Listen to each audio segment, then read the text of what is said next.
Mahilig ka ba sa high mechanical hero kagaya ni Jing? Pero nahihirapan kang pag-aralan ito? Pues, madadaliin ng video ito ang buhay mo. Huwag na natin masyadong i-elaborate ang mga details ng skills ni Jing. Pero pag-uusapan natin ang mga dapat mong intindihin at dapat mong tandaan. Punta na tayo sa passive skill o ang little reflections. Naglalabas ng mirror image si Jing every time niyang gamitin ang skill 1 o ang skill 2 sa loob ng 2 seconds. Pero dapat mong tandaan na hindi nadadagdagan ang duration ng mirror image kahit simultaneous mong gamitin ang skill 1 at ang skill 2. Naglalagay ng different marks si Jing at ang mirror niya sa enemy kapag nakapag-deal sila ng damage, basic attack man yan o skill attack. Ano ang benefit ng Mark Hawkeye? Kapag nagkaroon ng parehong mark ang enemy na to, mababasag ang combined mark at mai-inflict ang shatter effect. Shatter effect? Bukod sa physical damage ng shatter effect, ang pinaka-importanting dapat yung tandaan guys ay i-reset ng shatter effect ang cooldown ng skill 1 at ng skill 2 ni Jing. Magandang ipatama nyo agad guys ang skill 1 o ang skill 2 sa target enemy nyo para ma-activate instantly ang shatter effect nang ma-reset agad ang skills ni Jing. E di ang cooldown ng mga skills dahil sa shatter effect. Yun lang guys, may 5 seconds cooldown ang shatter effect.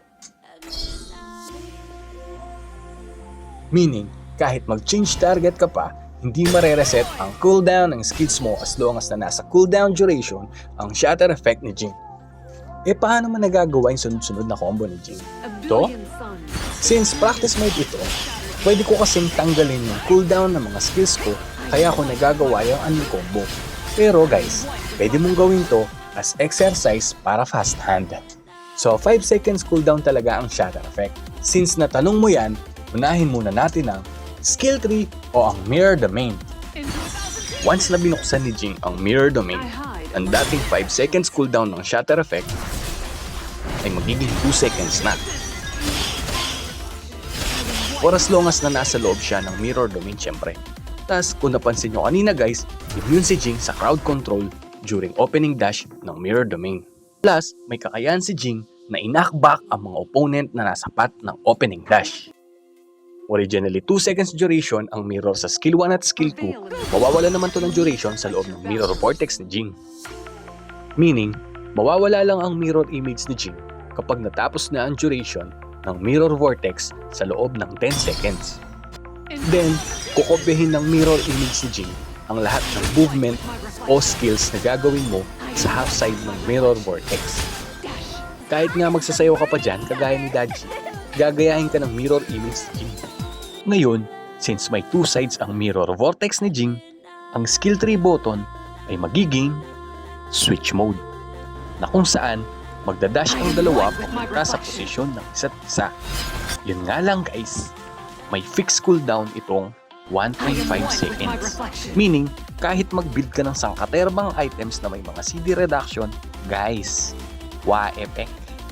Wa-effect guys. At saka huwag mong kakalimutan na walang damage yung dinaanan na path ng dalawa. Ha? Wala naman palang kwenta yung mirror vortex eh. Yun ang akala mo. Para ma-reset agad ang CD ng switch mode, kailangan mo lang makahit ng kahit ano. Ng kahit ano?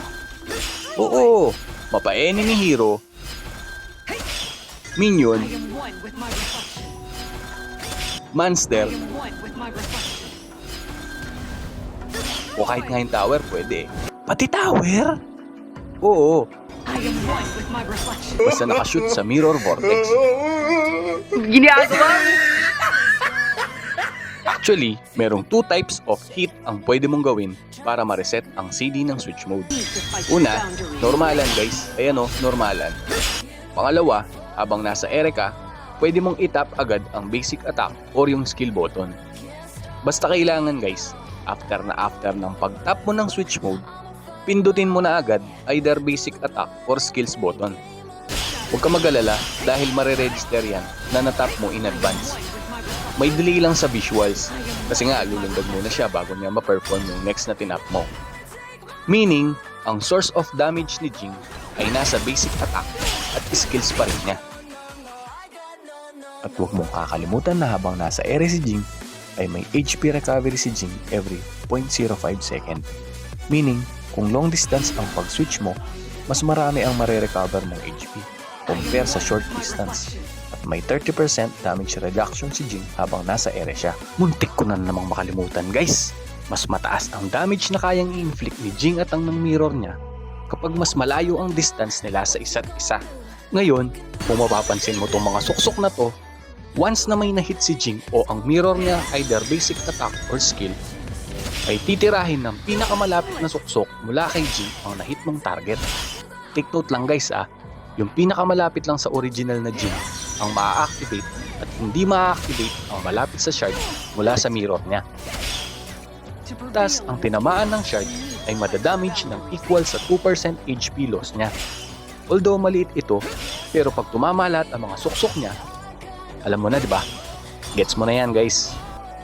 Ako guys, personally, bukod sa damage na binibigay ng mga shards, mas itinatatak ko sa isip ko yung damage reduction na binibigay nito. Imagine guys, marksman ka. Hindi mo na nga ma-hit ng maayos si Jing, tas deducted pa ang damage mo sa kanya, 'di ba? Yan ang reason kung bakit killer si Jing ng mga high damage dealers. So ganito ang magiging senaryo during war. Diba ang common position ng mga players during war ay ganito.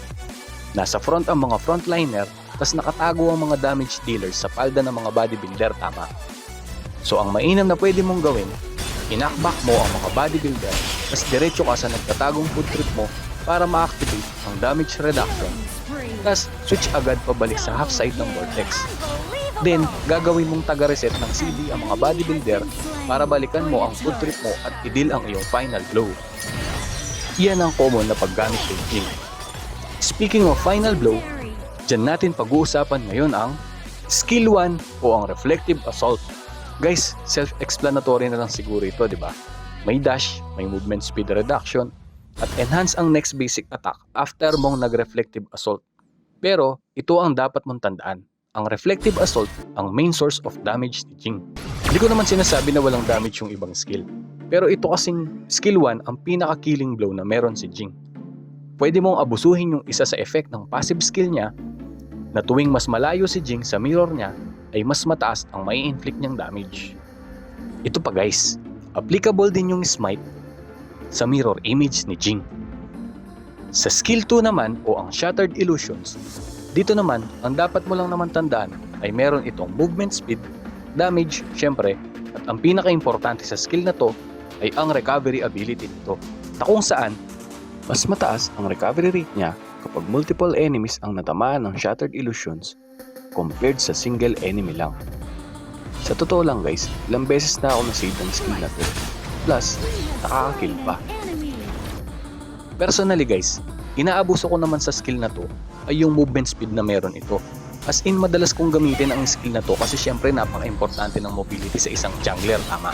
Anyway, bukod sa movement speed, since tumatagos ang mirror ni Jing sa mga walls, pwede mong makita ang mga possible hiding opponent na nasa mga brush o bush kung tawagin sa ML. Lupit, di ba? Lastly, additional info regarding kung paano mo makontrol ang mirror image ni Jing. Always remember na ang skill directional arrow is also the direction of mirror line. Anong mirror line pinagsasabi mo, Hawkeye?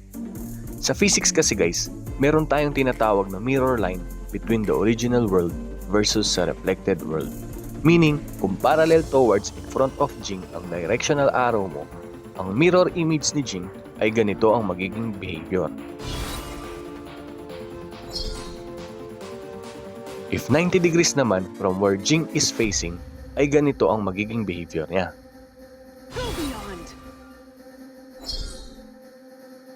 Importanteng alam mo ang logic na yan dahil ang lahat ng skills ni Jing ay umiikot sa isang mirror. Ngayon guys, since alam na natin ang mga fundamentals na meron ang mga skills ni Jing, puntahan na natin ngayon ang pinakahihintay ng lahat, ang wombo combo ni Jing.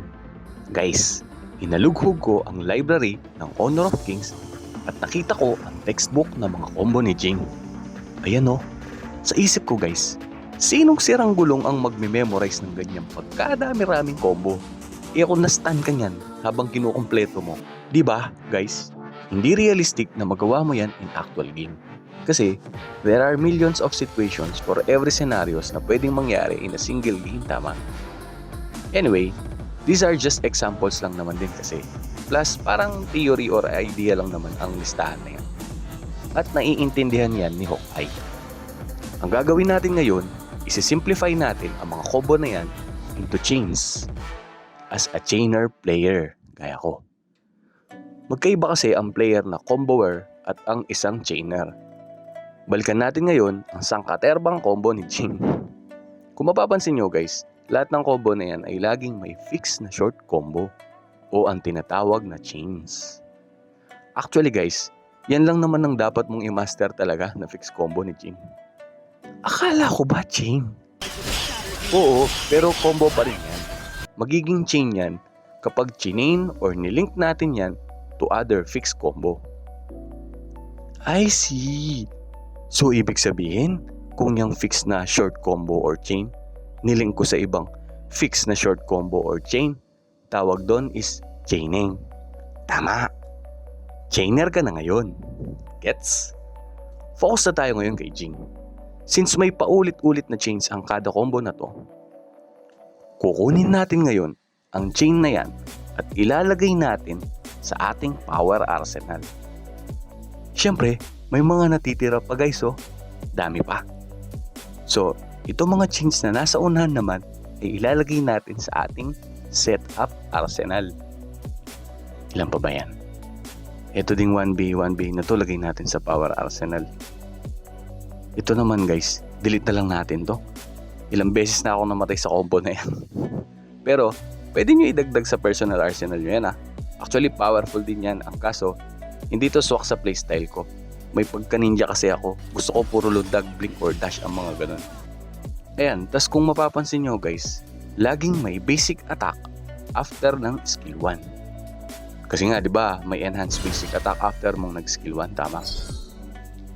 Kaya yun sinasabi ko kanina na ang reflective assault ay ang main source of damage ni Jing. Or pwede nating tawaging killing blow ni Jing. Guys, kailangan yung tandaan yan guys. So eto na guys, ang complete Jing arsenal ni Hawkeye.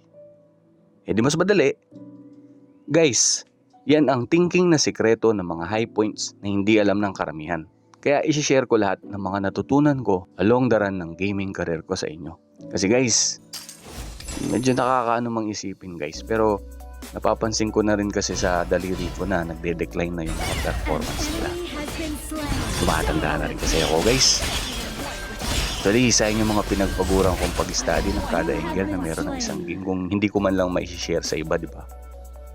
Siguro kung pareho ng opportunities meron ng mga players ngayon papuntang pro noong panahon namin guys.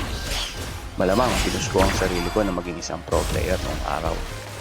Para magka-idea kayo, nag-start ako nag-MOBA guys noong araw na binubuo pa ang Aegis sa Dota 1. At amoy putok pa ang mga computer shop guys. Kaya ikaw, siguraduhin mo mag-subscribe ka. Kasi galing sa isang 20 years veteran MOBA player ang mga naririnig mo ngayon. Actually, marami pa akong isi-share sa inyo guys. As in, sobrang dami pa. Charot, since kumpleto na ang ating arsenal, unahin natin tong Atu Aba. Hahatiin ko muna itong Mirror Vortex into 2 parts. Meron siyang inner part at edge part. Bakit ko hinati? Kasi guys, iba ang tempo ng pag-tap mo sa inner part versus sa edge part. Ito ang tempo sa inner part.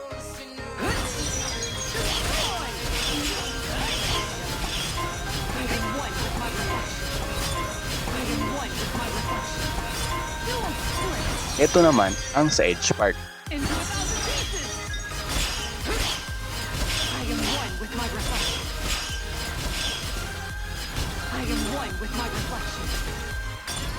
Practicein mo na lang yan ha. Gets mo na yan guys. Ngayon guys, i-chain natin yung Atu Aba sa ginawa kong combo na ang tawag ay Pew Pew Dash. Let's say ganito ang enemy position. Kung akala ng mga to na safe sila, well, Pew Pew Dash, Pew Pew Dash, Pew Pew Dash, Pew Pew Dash, Pew Pew Dash.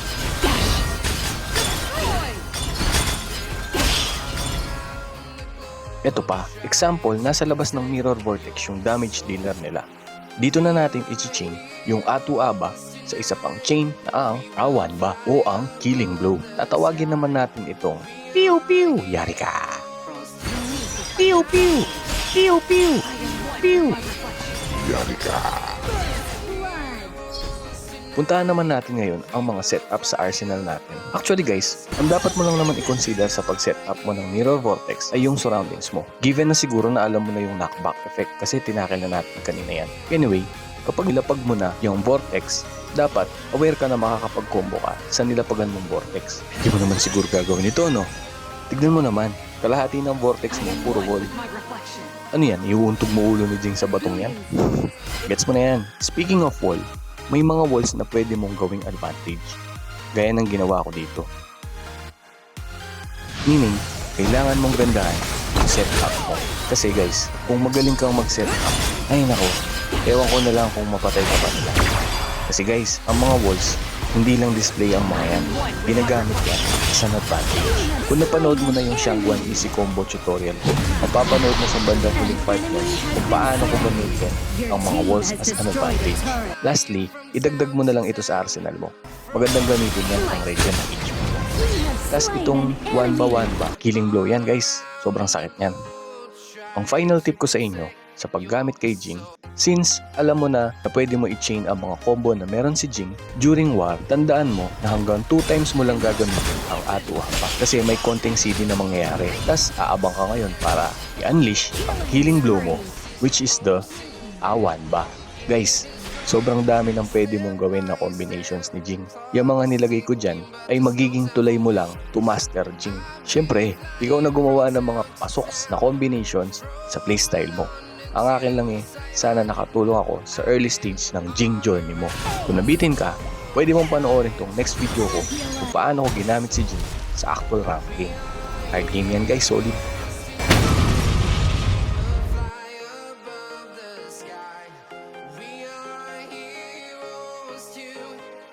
Subscribe.